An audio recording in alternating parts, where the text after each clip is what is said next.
Hello everyone. Today I'm going to talk about UFT-Addins.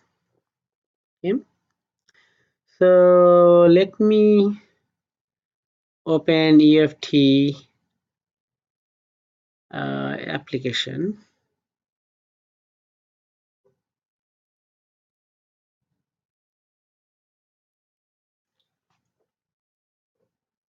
Okay, if you get this window, you want to click on Continue button. Okay,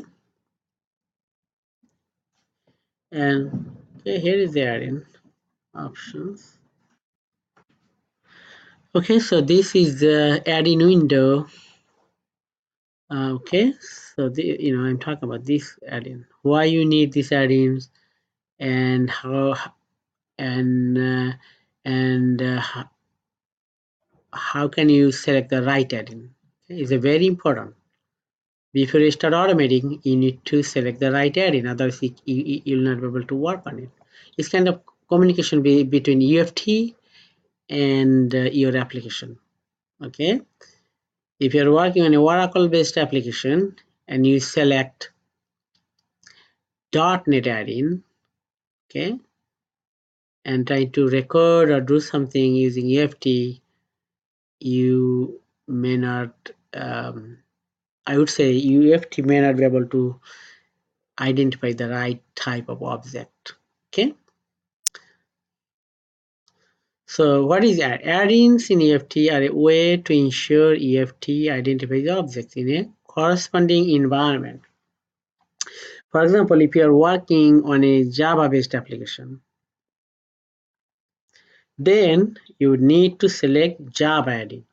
Okay, if you are working on a in a web-based application that was developed in Silverlight, so you need to select Silverlight add-in. Okay.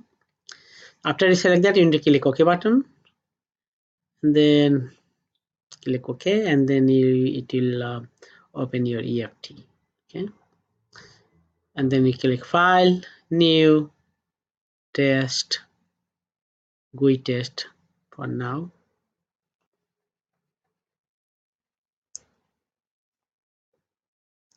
Double click on action, and this is your editor window where you'll be writing your code in VBScript. Okay, and if you want to know more about the add-ins, you can do is click on File, I'll say Help, and then Micro Focus Unified Functional Testing Help.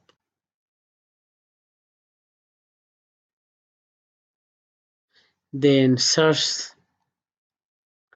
UFT add-ins.